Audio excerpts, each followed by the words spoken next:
Luke 8 verse 17, "For there is nothing hidden that will not be disclosed, and nothing concealed that will not be known or brought out into the open." Here's the truth nobody wants to talk about. What if humanity was never meant to be here in the first place? Now, before you think that sounds crazy, let's dig into some ancient texts that suggest just that. I'm not talking about some obscure conspiracy theory. I'm talking about ancient records that have been sitting in plain sight, like the Enuma Elish, one of the oldest creation myths from Mesopotamia.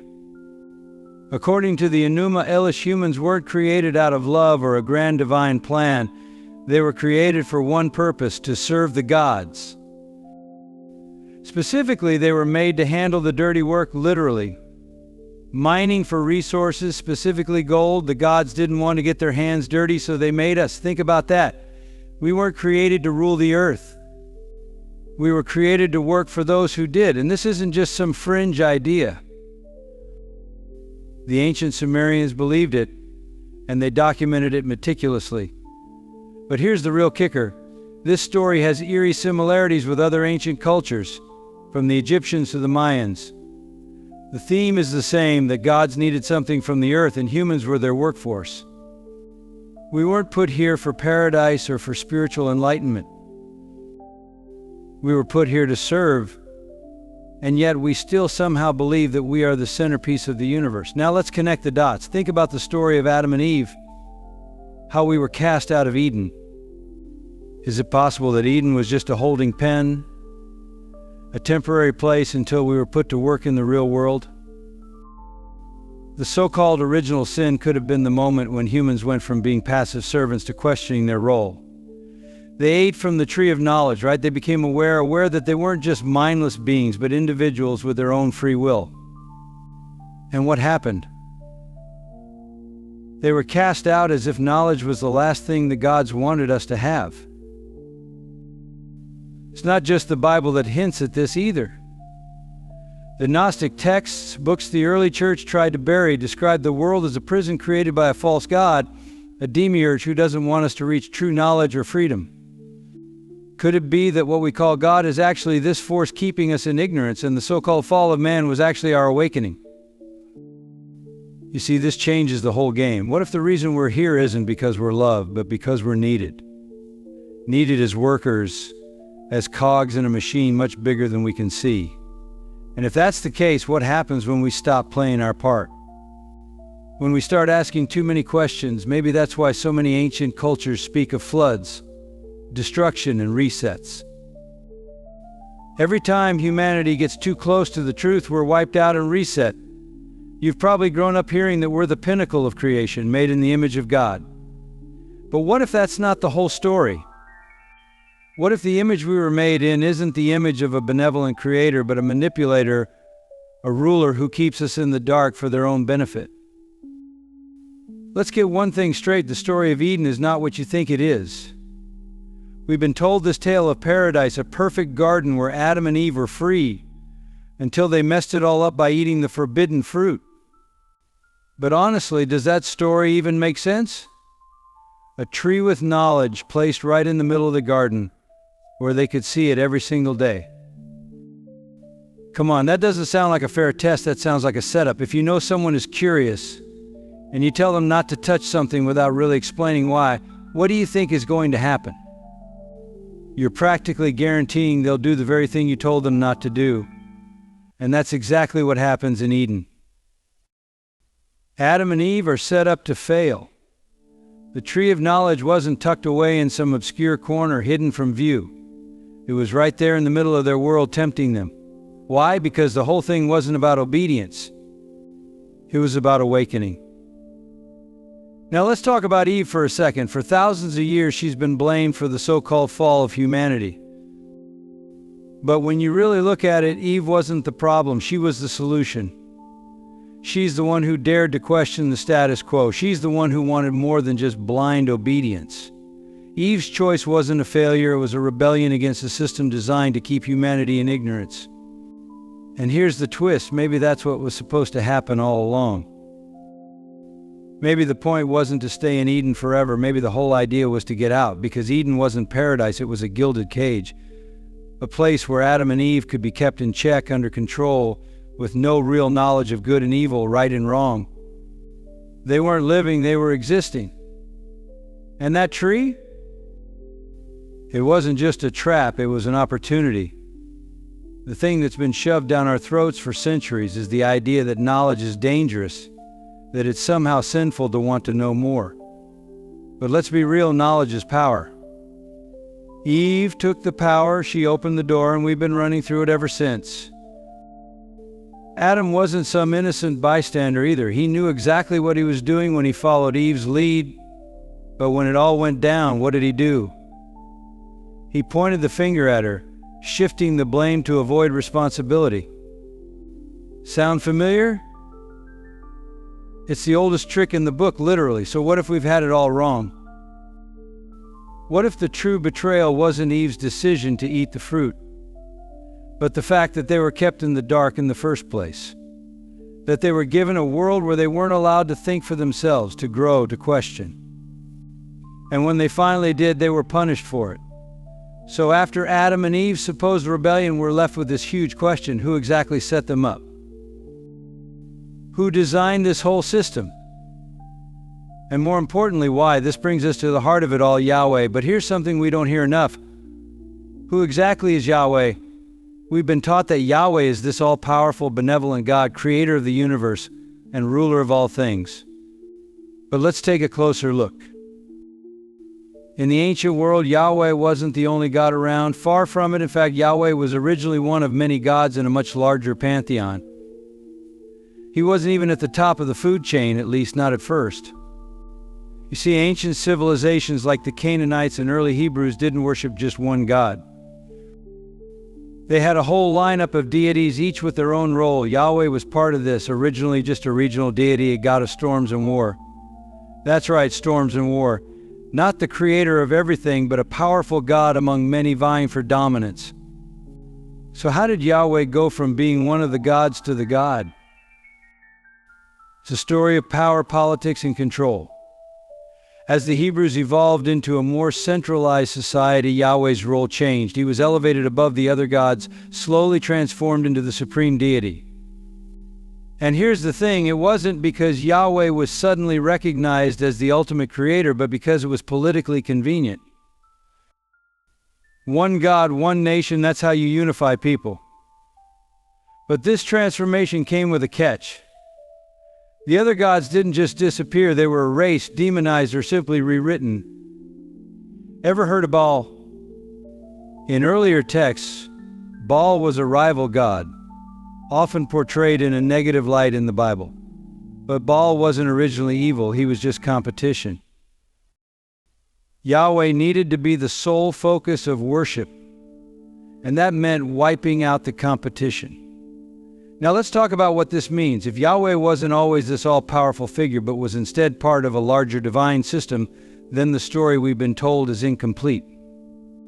What does that say about the version of God we've been taught to worship?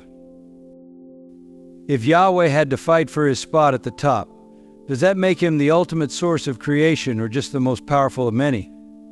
And it doesn't stop there. Ancient texts describe Yahweh as jealous and demanding. He's often portrayed as needing constant loyalty and obedience, punishing anyone who dared to worship other gods.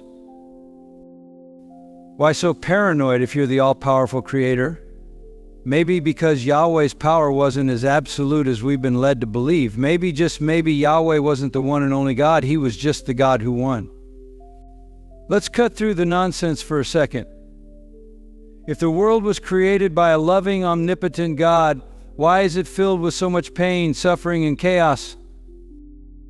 Seriously, what's the deal? We've got disease, death, wars, natural disasters. None of it makes sense if the world was supposed to be some kind of divine masterpiece, peace.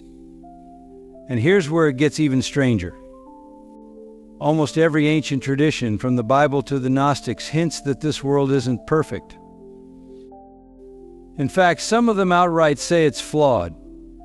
According to mainstream religious teachings, we're told that the suffering of the world is a result of the fall. Adam and Eve's mistake brought pain and death into the world, right? But think about that for a second. Why would one mistake, one act of disobedience, justify the level of suffering we see in the world today? It doesn't add up. If an all-powerful, all-knowing God wanted to punish Adam and Eve, why not just deal with them directly? Why curse every single human being that came after? Seems like overkill, doesn't it? What if the suffering wasn't the result of a single act of disobedience, but a design feature? What if the world wasn't created perfect to begin with? Some ancient texts, like the Gnostic writings, take it a step further. They say the world was created by a lesser flawed God, a God who wanted control, a God who didn't have the wisdom or the power to create a truly perfect universe. And guess what? This lines up with the world we live in. We're constantly fighting for survival, dealing with suffering and death, and seeking meaning in a chaotic universe. It's almost as if the world was designed to keep us stuck, constantly struggling but never truly understanding the bigger picture. The Gnostics weren't shy about saying it. They believed the material world was a prison, and the true God, the higher power, wasn't the one who created it. Instead, they saw this world as the work of a flawed creator. Now, think back to the story of the Garden of Eden.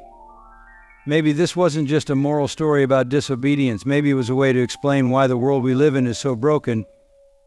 The moment Adam and Eve ate from the tree of knowledge, they didn't just disobey, they woke up. They realized they were trapped in a world of suffering.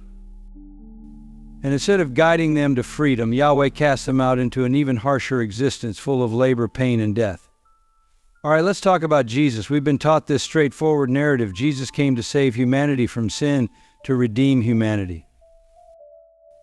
What if, instead of being the ultimate plan of redemption, Jesus' mission was actually a move to wake us up to the manipulation that had been happening all along?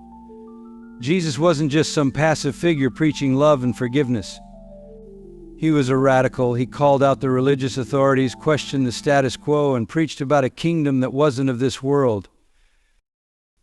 When you look closely at his teachings, Jesus wasn't just offering a ticket to heaven. He was pointing out that this world, the one dominated by suffering and control, wasn't the real reality. He was trying to show us that we were trapped in a system that was never designed for our benefit. Let's go deeper. In the Gnostic texts, which were considered heretical and banned by the early church, Jesus is portrayed not as the son of a vengeful God, trying to punish humanity, but as a messenger from the true God.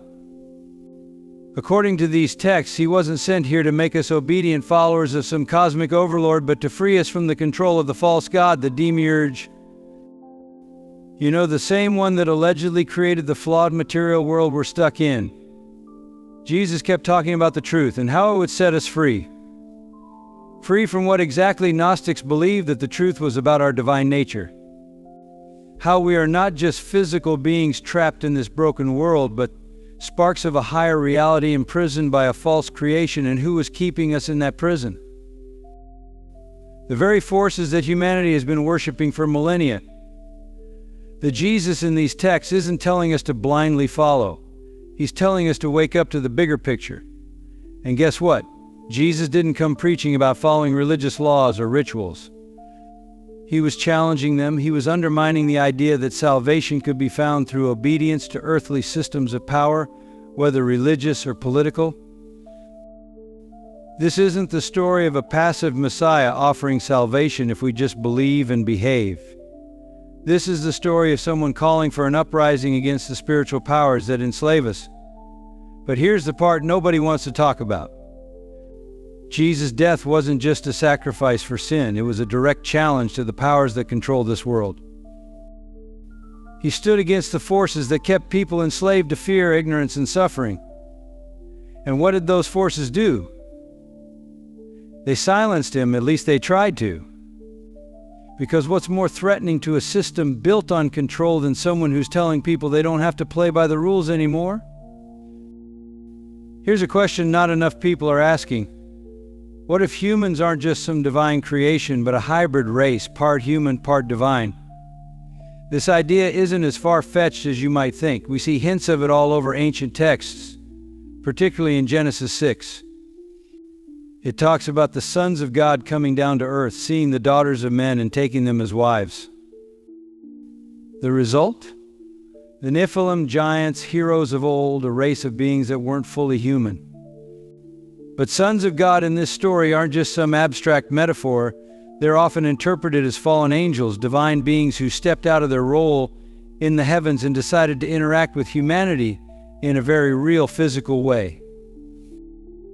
But they didn't just interact with humans, they created offspring. The Nephilim weren't just big, strong humans, they were something else entirely, a hybrid race that supposedly walked the earth before the flood. Now think about this. Why would these divine beings be so interested in humanity? What were they trying to accomplish? Was it a power grab, an attempt to create a new race of super beings that could rule over the earth? Or was there something deeper at play?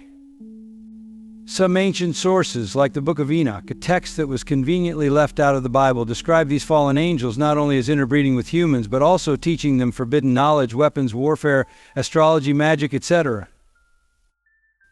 Basically, they were speeding up human development in ways that were never intended.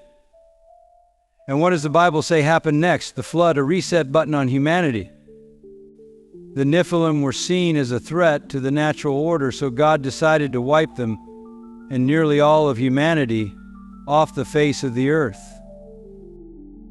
But here's the thing, some believe Nephilim survived. Their bloodlines, their influence, it didn't disappear entirely. It's said that even after the flood, these hybrids, or at least their descendants, still walked the earth. Think about Goliath, the giant David supposedly killed. What if he was part of this lingering bloodline?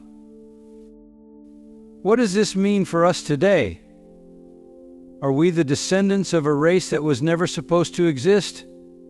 Have these divine beings, these fallen angels, left their mark on humanity in ways we can't even comprehend? There are stories in nearly every ancient culture about gods coming down from the heavens and interacting with humans, creating offspring. The Greeks had their Titans, the Sumerians had their Anunnaki, and the Bible has its Nephilim. This isn't just a one-off myth, it's a recurring theme across history. And maybe that's why there's been such a concerted effort to erase these stories, to downplay them as myths or exaggerations. Because if it's true, it changes everything.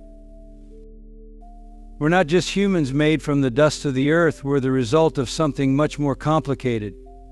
Our origins are mixed with divine rebellion, forbidden knowledge, and possibly the reason why humanity has always been drawn to conflict, power, and destruction. Let's dive into something the church has been trying to keep quiet for centuries, the lost books of the Bible. That's right, there are entire texts that were left out, buried, or banned because they didn't fit the narrative. We're talking about the Apocrypha, the Pseudepigrapha, and other ancient writings that didn't make the final cut when religious leaders decided what we should and shouldn't know. One of the most well-known of these is the Book of Enoch.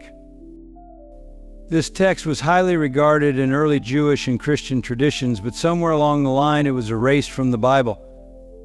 Why? Because it tells a story that flips the script on everything we've been taught. The Book of Enoch talks about the Watchers, angels who descended to earth, broke divine law, and shared forbidden knowledge with humanity. It's a story we touched on earlier with the Nephilim, but the Book of Enoch goes deeper into the rebellion of these celestial beings and how their actions changed the course of human history. But that's not the only text that got buried. There's the Gospel of Thomas, which doesn't read like the New Testament Gospels at all. Instead of focusing on miracles or the crucifixion, it's a collection of Jesus' sayings with a clear emphasis on self-knowledge and awakening. In this gospel, Jesus teaches that the kingdom of God isn't some distant, heavenly place we go to when we die. It's something within us. He wasn't telling people to look outside for salvation, but to look within. This is huge, because it suggests that the early church, particularly the institutionalized church, wasn't interested in empowering people to find God within themselves. They wanted control, obedience, and authority. A doctrine that taught people they didn't need a mediator, that they could access divine truth on their own. That was a threat. So these books were left out, labeled as heresy and conveniently forgotten. These lost books weren't just suppressed.